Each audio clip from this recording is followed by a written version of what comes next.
حضرت عوف بن مالک رضی اللہ تعالی عنہ الاشجعی حضور کی خدمت میں حاضر ہوئے اور عرض گزار ہوئے کہ میرا بیٹا سالم مشرکین کی قید میں ہے اور میں فاقوں کی حالت میں ہوں.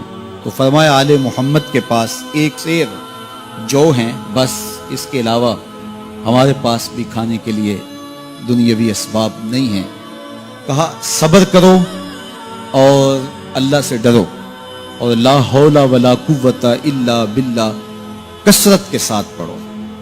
یہ ایسا وظیفہ ہے، ایک حدیث پاک میں آتا ہے کہ یہ 99 بیماریوں کا علاج ہے.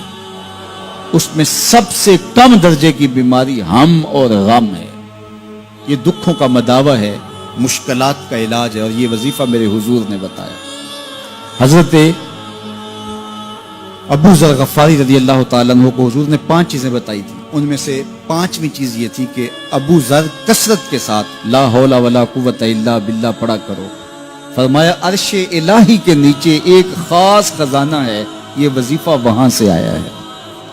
یہ زندگی میں معمول بنا لو، جب پھنس جاؤ مشکلات میں آ جاؤ تو لا حول ولا قوت الا باللہ پڑھو، اللہ راستے کھولے گا. تو حضور نے 3 چیزیں فرمائی: اللہ سے ڈرو، صبر کرو اور کثرت کے ساتھ لا حول ولا قوت الا باللہ پڑھو.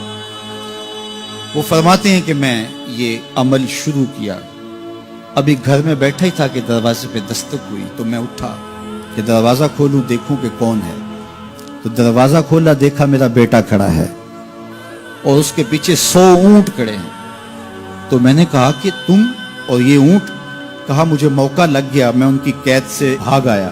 وَيَرْزُقْهُ مِنْ حَيْثُ لَا يَحْتَسِبُ، وہ تمہیں وہاں سے رزق دے گا جہاں سے تمہیں گمان بھی نہیں.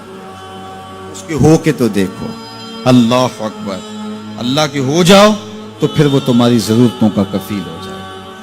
فرمایا حضرت عبداللہ ابن مسعود رضی اللہ تعالیٰ عنہ نے کہ کسی شخص کو فقر و فاقہ آ جائے تو وہ لوگوں کو بتائے کہ میں آج کل بڑے مشکل حالات میں ہوں، ہر وقت لوگوں کو بتاتا رہے تو اس کی مشکل بڑھے گی، اس کی مشکلیں آسان نہیں ہوں گی اس طرح. اور اگر وہ اپنی اس مشکل کو کسی سے شیئر نہ کرے بلکہ مصلی بچھا کے اپنے رب سے کہے کہ مالک فقر و فاقہ آ گیا ہے اور اس کا علاج تیرے پاس ہے، اس مرض کا مداوع تیرے پاس ہے.